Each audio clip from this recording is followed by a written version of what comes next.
so hard. Bad. Oh gosh. So I got my friends here, Aaron, DJ, or David. And what's interesting, what we all have in common is we all lived in Yekaterinburg. Aaron lived there for 4 years, and David lived there for 7 years. And so now they all live in Atlanta, and I come to visit them. And I just wanted to like reflect on their experience in Russia. And my first question to you guys is like, when you upon your first arrival to Russia, like what surprised you the most? The time that we got off the plane in June and it was snowing. That was good. Just because I grew up in Atlanta my whole life, so we rarely see snow. But to see snow in the summertime was crazy to me. So I remember, like, one of the first times we spent time with like someone who is local, like a local Russian woman named Nastya, and she said like, "Hey, do you want to go for a walk?" And so I was like, "Sure, where?"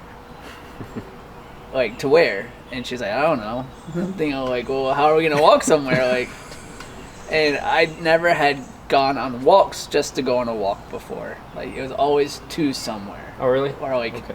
and then, so if someone said like, well, let's go walk to the park. In my mind as an American, I was always like, well, wouldn't it be faster to take the bus or to get a taxi, yeah. to like drive instead of to walk? Because I wasn't used to like the walk being a fun experience where you can like talk together and just get to know the city in a different way. So that was surprising in a good way. What did you do in terms of like jobs? What kind of jobs? You probably had Sure. more than one. Well, we studied Russian language. I did some church work, some volunteer work with a nonprofit, and then odd jobs like translating things for folks from Russian to English, or editing translations to make sure it made sense in English. oh, I forgot. Yeah, gosh, I did have a lot of things that I did there. I taught English at multiple different places. I worked with the professional basketball league and would do translating for them sometimes when they had the Euro League competition, women's basketball, and people from different teams from different countries would come in, and so they need more help and translators to help out with all that. Toured all around Russia with a band that I started with one of my good friends and did music there. You had a pretty good career in terms of music, right? I did much better than in America. I Yeah. know. We were attending one of You those. could actually call it a career. In America, there wasn't really one, but yeah. That's right. I remember me and Lana, we knew you were going to be performing, or like a guest appearance you were going to be doing. So we're in this bar, and there's different musicians, like one by one. And then DJ's jumping on stage, and everybody's like, "Wow!" Like, we know this guy. We know this guy. He's like a big star. Like, we actually know him. Yes. Yeah. As a kid, I wanted to be a performer. I wanted to be a singer. And then as I got older, I was like, okay, clearly that's never going to happen. That's not a reality. And then I went to Russia, and it got to be a reality. So my dreams kind of came true for some years there. So that was really cool. Yeah, you were touring like all different cities, all the way to Siberia, right? Yeah. I mean, we went as far as Kazakhstan and almost went to China. But yeah, that didn't work out just because of time and contracts and stuff. But yeah, we got a lot of cool opportunities. How did Russian experience affect your life? Because I know after coming to the U.S., you started going to Russia, like to a sauna, Yeah. which Americans hardly ever do. Yeah. Anything else? Yeah, I like the sauna. Oh, I miss It's a the good way to sauna. relax Yeah. and like de-stress. So I'm in my PhD program now, so like every year I accomplish a year, I go to the sauna to celebrate. Treatment. Yep. So, but I don't have the group of guys that I'm accustomed to. You know, on a serious side, a little bit like serious. Like the way I build friendships is different because I think I grew up in American societies where it was you build a lot of friendships on a certain level, so you're really connected to like a crowd. And in Russia, I learned like the value of building a few friendships that are really deep. So that actually affected me and like how I build friendships today. Yeah, and to build off of that, I think it helped me to grow as a person. I feel like before going to Russia, I was very much soft-spoken, non-confrontational, and a little bit of a pushover. And now I don't take crap from people. I'm You like, learned from the workers at no, but I did. Like, what was the store? Kirovsky? Kirovsky? Yeah. Okay, I'm not gonna lie though. Like, Okay. that was another thing. So besides the snow, when we first got to Russia, the way that people talk to you and deal with you is just culturally completely different. As far as, you know, going to the store, and, you know, in America, it's normal to just greet the person doing your groceries and be like, hey, how's your day going? And, you know, in Russia, people Thank you look for at you like you're shopping crazy. Like, why are you? Yeah. But yeah, just like, it was hard at first. I was like, man, people are just mean. But then once you live there for like some time, you're like, no, it's not that people are mean. People are just honest. And people they don't sugarcoat things. I think in America, a lot of times we sugarcoat things because we don't want to hurt people's feelings. We like to be PC about everything, which to a certain degree, I think that's good and important. You know, you don't want to be out there hurting people's feelings or insulting people. But I think something that I learned was that it's okay to be honest with how you feel about stuff. It's okay to tell people, to have boundaries, and to stick with them, and, you know, not to let people run over you and be a pushover. So you had some interesting experiences though, like the time that the grandma pulled you off of the tram by and threw you on the ground. Oh, never heard that one. Grandmother. A grandma, I got an taken down by a old grandmother. elderly woman, yeah, took him out.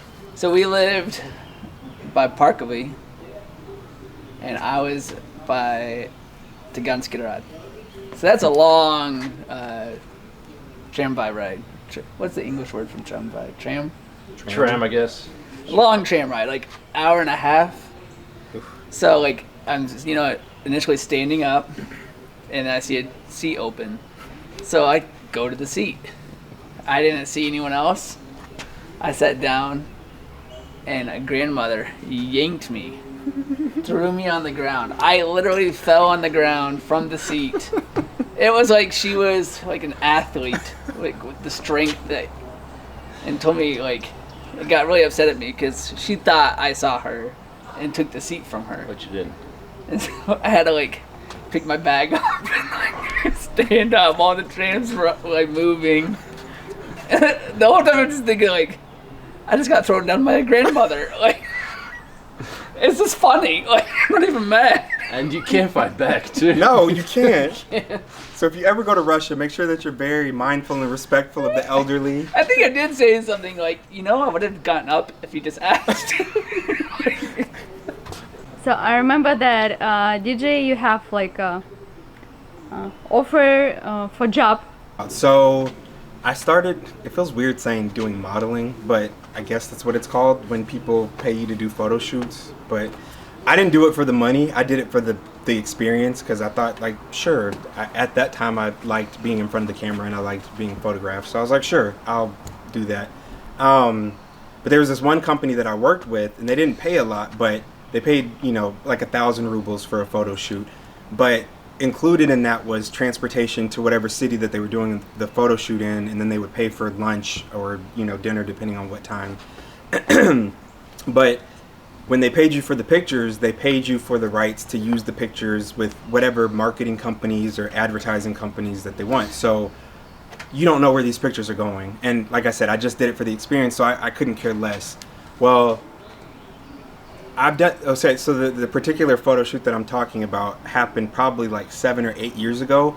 And since then, I've had 3 different people from 3 different countries like write me and be like, hey, is this you? Like, I saw you on a billboard at a bus stop in an African country, or literally Drea. You know Drea from church? Yeah. So like a week ago, she wrote me on Facebook and she was like, is this you? And I was like, where did you get that picture from? And she was like, I'm doing an online like training for my job or something. And I was like, Mom, that's DJ. And she was like, no, it's not. And I was like, oh my gosh. The one sitting at the desk. Yes, with the glasses. Yes, that was also on an American news story about like. Are you serious? Students going broke with student debt. See? So again, We use more for advice. If people tell you that they're going to pay you to use your... DJ, no, you can't be. If people tell you that they're going to pay you to use your pictures and they can use them however they want, read the fine print, because you might be the next advertisement for students going broke. Really? Wow. Okay. That's pretty funny. Well, that's the guy from that commercial. Yeah. That's the guy with lice. No. Yeah, because in the pictures, like, they had me looking out into the distance and kind of looking like sad or depressed. And so, yeah, I feel like they just use it for anything that's sad. If Diarrhea? Diarrhea, don't be down. We have medicine. You have hair lice, it's okay. Right. Seriously. Having problems with your man parts? Like, if you had to give one piece of advice to someone going to Russia for a long period of time, like, what would it be? Immerse yourself in the culture. I think it's really easy when you go places to try to find people that look like you, that speak like you, speak your language, because it makes you feel comfortable. But don't look for comfort when you travel. Put yourself out there, even if you don't speak the language. Not surprisingly, but people are friendly. At least I've been to many cities in Russia. People, for the most part, are extremely friendly. So if you go up to them, even if you don't speak Russian, a lot of times people will try to help you. You never know when you'll run into someone who does speak English. So be bold, be brave, put yourself out there, immerse yourself in the culture. Don't look for the Americans in the pockets to feel comfortable. So yeah. I recommend being flexible. So like own your limitations when you see your like cultural biases or assumptions. Just like recognize it, own it, and then say like, all right, time to learn something new. Yes. And be like, have grace for yourself and others. Also, like, something that enriched my time in Yekaterinburg was getting to know people who weren't always like your typical Russian person that you would expect to live in Yekaterinburg. So like, I think of An, who opened the Vietnamese restaurants. Right.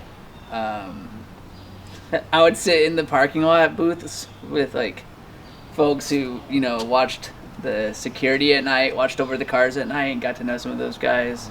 There was a Middle Eastern restaurant right down on Lenina, like right in the center of the city by Platinka. Okay. So good. One of my favorite restaurants I ever ate at. But I got to eat there with a bunch of Palestinian and Lebanese guys, which was like enjoy meeting Russians, but also enjoy the other folks who might live in that area too. Mm-hmm. It's true. It's true. I was always like amazed how Aaron would make friends with everybody. It's like, oh, this guy is watching this parking lot at night. He's my friend. This guy is my friend. You know, he's got. There are a lot of like late night coffees in those little budkas and stuff. But yeah. Thanks, guys, for sharing. Yeah. Thanks. Thought it was very interesting. I hope you're not still rolling. Okay. The bugs are attacking me. It was good. It was good. Did I ever tell you about going to the airport with Talib? No. So he was like, "Hey, like, don't put this on camera." Okay.